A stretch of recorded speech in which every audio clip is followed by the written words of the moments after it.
ஸ்ரீஹி ஸ்ரீமதே ராமானுஜாய நமக. ஸ்ரீமத் வரவர முனையே நமக.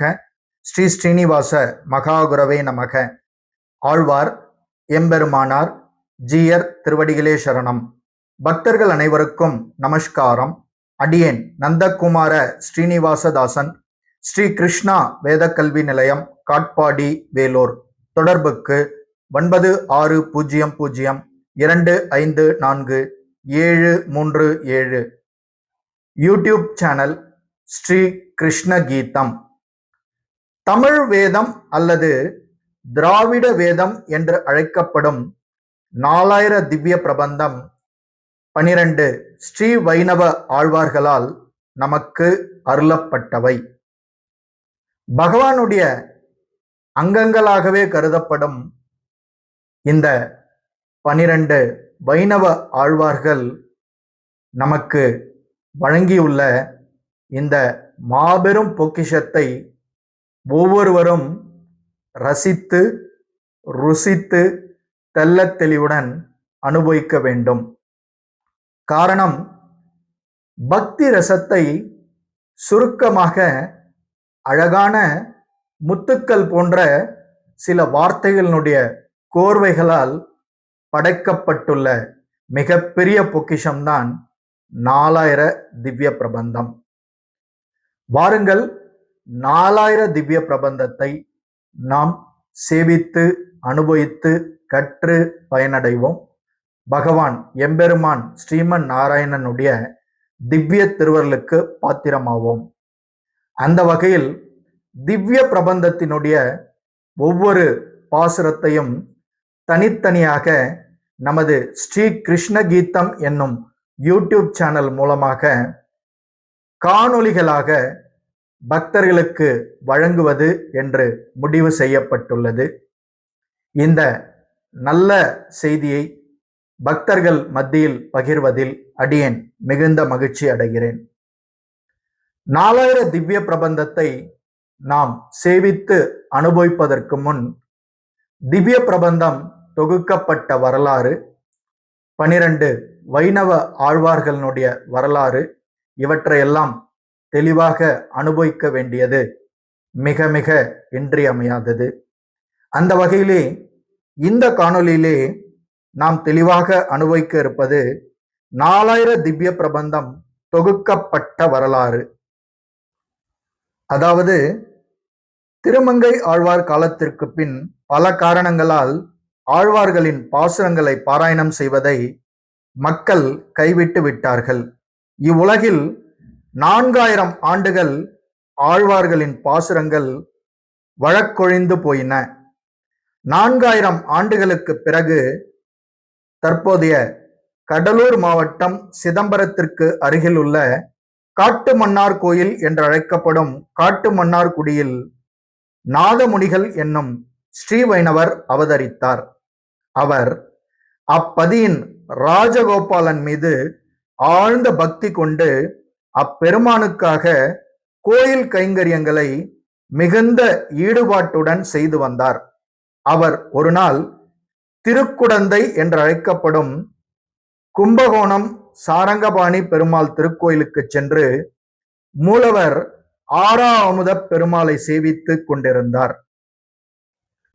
அப்போது தென் தமிழ்நாட்டிலிருந்து யாத்திரை வந்திருந்த சில ஸ்ரீ வைணவர்கள், ஆறாவமுதே, அடியேன் உடலம் நின்பால் அன்பாயே, நீராளைந்து கரையே, உருக்குகின்ற நெடுமாலே, சீரார் சென்னல் கவரி வீசும் செழுநீர் திருக்குடந்தை, ஏறார் கோலம் திகழக் கிடந்தாய் கண்டேன் எம்மானே என துவங்கி நம்மாழ்வார் திருக்குடந்தை ஆறாவமுதன் மீது அருளி செய்த பாசுரங்கள் 11ஐயும் இனிய இசையில் பாடி வழிபட்டு கொண்டிருந்தார்கள். அவ்வடியார்கள் பாடிய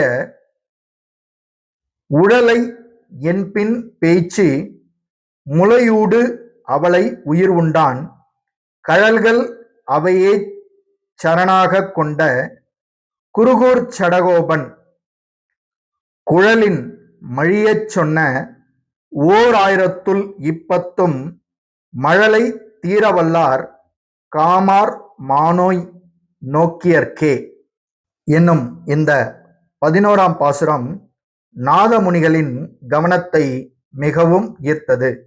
அவர் அந்த அடியார்களிடத்தில் ஓர் ஆயிரத்துள் இப்பத்தும் என்றால் இதுபோன்ற இனிய பாசுரங்கள் 1000 உள்ளவனவோ, அவற்றை நீவீர் அறிவீரோ என கேள்வி எழுப்பினார்.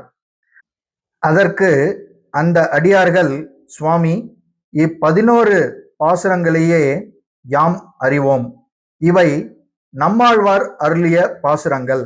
நாங்கள் நம்மாழ்வாரின் சீடரான மதுரகவி ஆழ்வாரின் மரபில் வந்தவர்கள். எங்கள் பரம்பரையில் 11 பாசுரங்கள் மட்டுமே செவி வழியாக போதிக்கப்பட்டு வருகின்றன. இதனை எங்களுக்கு கற்பித்த பாராங்குசதாசர் என்பவர் தற்போது திருக்குருகூர் என்னும் ஆழ்வார் திருநகரில் வாழ்ந்து வருகிறார். அவரை தாங்கள் அணுகினால் தங்கள் சந்தேகம் தீர வாய்ப்புள்ளது என்று தெளிவாக பதிலுரைத்தார்கள். நாதமுனிகள் 1000 பாசுரங்களையும் அறியும் ஆர்வமுடன் ஆழ்வார் திருநகரி சென்று பாராங்குசதாசரை சந்தித்தார். அவரை பணிவுடன் வணங்கி சேவித்து தம் விருப்பத்தை தெரிவித்தார். பாராங்குசதாசர், அன்பரே, நம்மாழ்வாரின் 1000 பாடல்களையும் அறியும் உம் ஆர்வத்தை நான் பாராட்டுகிறேன். ஆனால் எமக்கே 11 பாசுரங்கள் தான் தெரியும். நம்மாழ்வார் ஒருவரே 1000 பாசுரங்களையும் கூற முடியும். அவர் பரமபதம் சென்று விட்டார். அவர் பரமபதம் சென்று பல்லாயிரக்கணக்கான ஆண்டுகள் ஆகின்றன. நாம் என்ன செய்ய முடியும்? எம் மூதாதையரான மதுரகவி ஆழ்வார் தம் குருவான நம்மாழ்வாரையே இறைவனாக பாவித்து கண்ணினுன் சிறுதாம்பு என துவங்கி 11 பாசுரங்கள் அருளி செய்துள்ளார். அவற்றை நான் உமக்கு உபதேசிக்கின்றேன். அவற்றை நீர் நம்மாழ்வார் வாழ்ந்த புளியமரத்தடியில் அமர்ந்து இசைத்தால் ஒருவேளை நம்மாழ்வார் பரமபதத்திலிருந்து மீண்டு வந்து உமக்கு 1000 பாசுரங்களையும் உபதேசிக்க வாய்ப்புள்ளது என்று கூறி கண்ணினுன் சிறுதாம்பு துவங்கி 11 பாசுரங்களையும் நாதமுனிகளுக்கு உபதேசித்தருளினார். நாதமுனிகள் புளியமரத்தடியில் அமர்ந்து நம்மாழ்வாரை மனதில் நிறுத்தி 11 பாசுரங்களையும், அதாவது கண்ணினுன் சிறுதாம்பு என்று தொடங்கும் 11 பாசுரங்களையும் இடைவிடாது மீண்டும் மீண்டும் சேவித்துக் கொண்டே இருந்தார். 10,000வது முறை, 10,000வது முறை பாடி முடித்ததும் நம்மாழ்வார் அவர் முன் தோன்றினார். நம்மாழ்வார் குருவாக புளியமரத்தடியில் அமர்ந்து நாதமுனிகளுக்கு திருவாய்மொழி என்னும் 1102 பாசுரங்களை உபதேசித்தருளினார். நம்மாழ்வார் குருவாக புளியமரத்தடியில் அமர்ந்து நாதமுனிகளுக்கு திருவாய்மொழி என்னும் 1102 பாசுரங்களையும் உபதேசித்தருளினார். நாதமுனிகள் மிக்க மகிழ்ச்சி அடைந்து நம்மாழ்வாரை வீழ்ந்து வணங்கி சேவித்து விடைபெற எண்ணினார். நம்மாழ்வாரோ நாதமுனிகளிடத்தில் 1000 போதுமோ, மற்ற ஆழ்வார்கள் அருளி செய்த மேலும் 3000 பாசுரங்கள் உமக்கு வேண்டாமா என்றார். இன்ப அதிர்ச்சி அடைந்த நாதமுனிகள் அவற்றையும் தனக்கு உபதேசித்தருளுமாறு நம்மாழ்வாரிடம் வேண்டினார். நம்மாழ்வாரும் மேலும் 3000 பாசுரங்களையும் உபதேசித்தருளினார். நாதமுனிகள் பேரானந்தம் அடைந்தார். நம்மாழ்வார் சந்தேகம் இருப்பின் நாளை வாரும் என்றார். மறுநாள் நாதமுனிகள் மீண்டும் புளியமரத்தடிக்கு சென்றார். அங்கே தனக்கு முன்னதாகவே நம்மாழ்வார் வந்து வீற்றிருப்பதை நாதமுனிகள் கண்டு மிகுந்த ஆனந்தம் அடைந்தார். சுவாமி, பொலிக பொலிக பொலிக போயிற்று வல்லுயிர் சாபம், நலியும் நரகமும் நைந்த நமனுக்கு இங்கும் யாதொன்றும் இல்லை, கலியும் கெடும் கண்டு கொண்மீன் என்று கூறியுள்ளீர்களே, எப்படி யமனுக்கு வேலை இல்லாமல் போகும் என்று நம்மாழ்வாரை நோக்கி நாதமுனிகள் கேட்டார். உடனே நம்மாழ்வார் தம் பையிலிருந்து ஓர் விக்கிரகத்தை எடுத்து நாதமுனிகளிடம் கொடுத்து, இவர் பெயர் ராமானுஜர், இவர் பிற்காலத்தில் இவ்வுலகில் அவதரித்து ஸ்ரீ வைணவ சம்பிரதாயத்தை நிலைநாட்டுவார். அப்போது மக்கள் அனைவரும் இவரை பின்பற்றி பக்தர்களாக மாறி அறவழி நடப்பார்கள். எனவே யமனுக்கு வேலை இல்லாமல் போகும் என்று தெளிவாக நாதமுனிகளுக்கு பதிலளித்தார். மேலும் இவ்விக்கிரகத்தில் உள்ள உத்தமரை தேடி கண்டுபிடித்து ஸ்ரீ வைணவ ஆச்சாரியாக்க வேண்டியது உமது கடமையாகும் என்று கட்டளையிட்டு